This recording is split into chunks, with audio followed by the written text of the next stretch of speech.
Hi everyone, welcome to this episode of Kuiper Labs. In this video we're going to be talking about the carbon cycle. We'll go through this concept of some key ideas about storage of carbon, looking at some of the processes or the ways that carbon can be transferred or kind of moved between different places.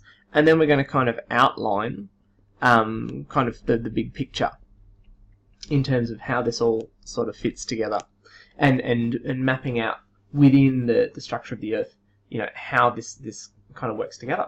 Okay, so let's begin. Okay, so one of the reasons that we call this the carbon cycle, as you can well imagine, is because it's kind of like these continual sort of processes that can happen. Now, it's perhaps a little bit simplistic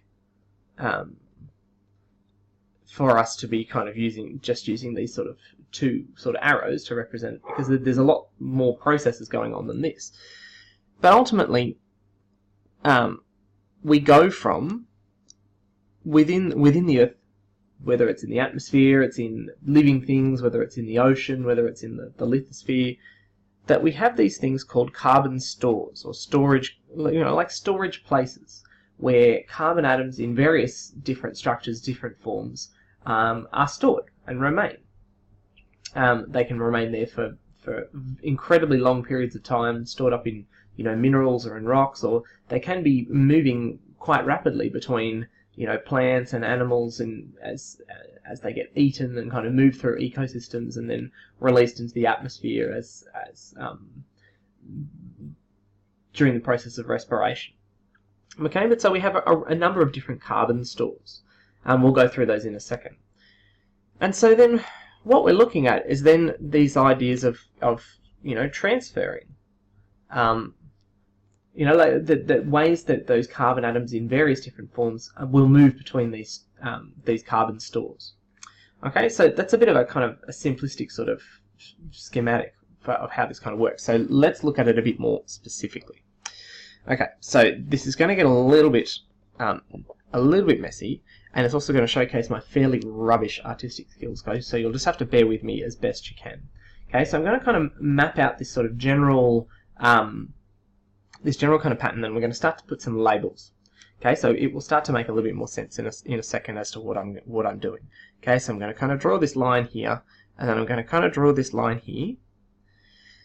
I'm going to do this over here. Hopefully this will make a little bit more sense. And as you're starting to see what this is all kind of about. And then I'm kind of going to do this. Okay? And then I'm going to, just to make it pretty, and also to give it a little bit more visual, put in some of that up the top. Okay, so what we have here is that we are representing the land with plants and kind of, maybe some flowers and things like that. We're representing the land. We're representing over here the ocean. Under here we're representing the layers of rock that make up the lithosphere. And up here we're representing the atmosphere. Okay, so let's put in these labels. Okay, so we've got the atmosphere. Okay, that wonderful layer of gases that surrounds the Earth, that we breathe in, contains all those wonderfully important gases that we need. Okay, so we have the atmosphere. Over here we've got, this is the ocean. Okay, so it's part of the hydrosphere. Over here we've got the lithosphere. Okay, and then and what we're talking about with the things over here, that we're talking about plants and maybe we're talking about animals. There's little Dolly the sheep over there. Okay, so we're talking plants and animals as part of it, so we're thinking biosphere. Okay, so what we get, let's start with the atmosphere. Okay, so with the atmosphere, we're getting carbon stored in the form of carbon dioxide gas.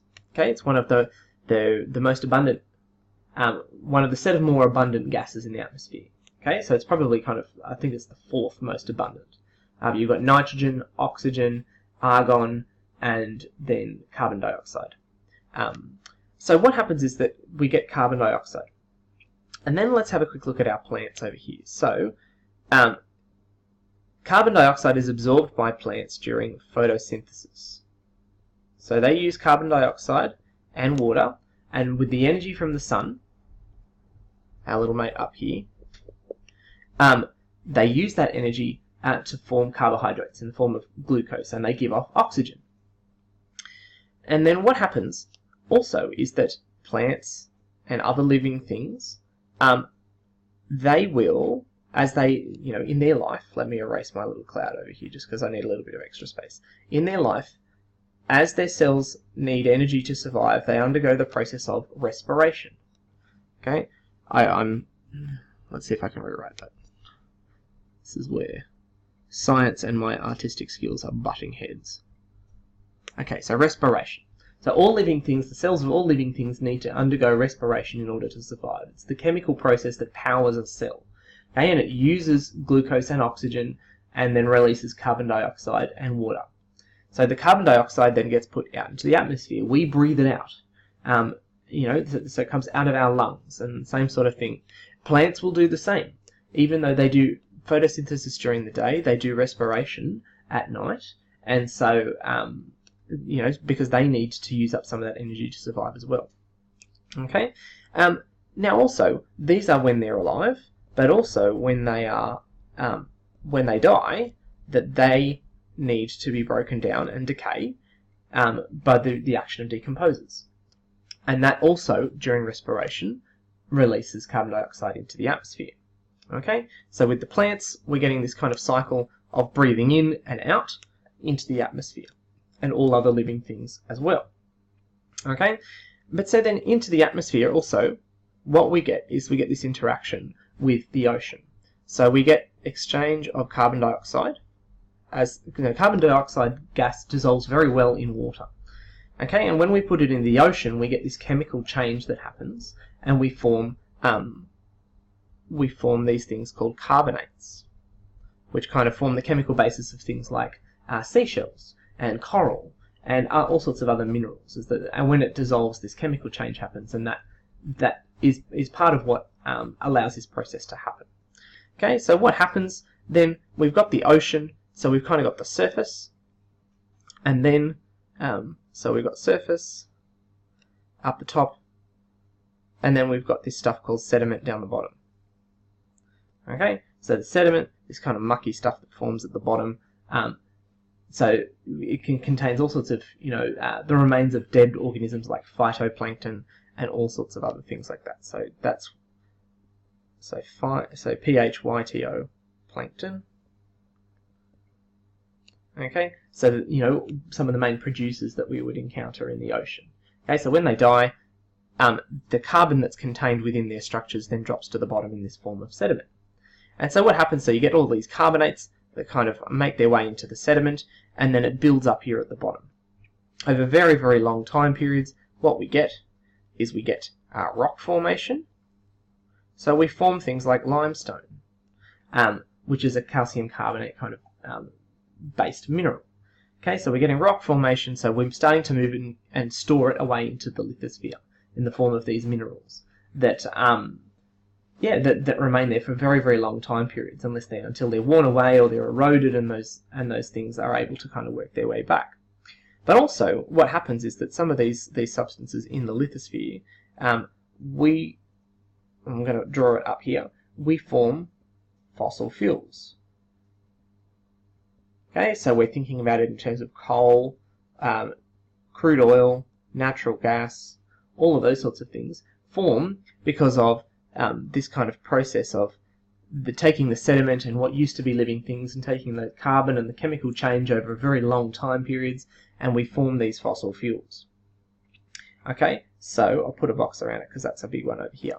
And so then what happens is that if we take these fossil fuels out of the ground and we burn them, and that burning we call combustion. That also releases massive amounts of carbon dioxide into the atmosphere. So all that carbon that was stored in the big molecules inside the fossil fuels has been changed into carbon dioxide that goes into the atmosphere. The fact that this is happening to such a large extent is what's driving climate change. This idea that we're pumping much more carbon dioxide into the atmosphere than it's actually able to cope with or to be able to correct for, and so it's starting to warm the Earth. But that's for a follow-up video. Okay, so I can see that, I think I've probably done a pretty alright job in representing this particular diagram, I have to say. But so, seeing places where carbon is stored, and we're seeing different processes by which carbon is able to actually move between these storage places. We have photosynthesis, respiration, we've got combustion of fossil fuels. We've also got this carbon dioxide exchange between the atmosphere and the ocean. We've got the sediment forming, moving into forming rock, which forming rock, or sometimes then making its way up to then forming our fossil fuels. So we're seeing that all of the different spheres here are linked with this cycle, and that it continues on in a range of different forms. Alright, so that finishes up this video. Thanks very much for watching, and bye for now.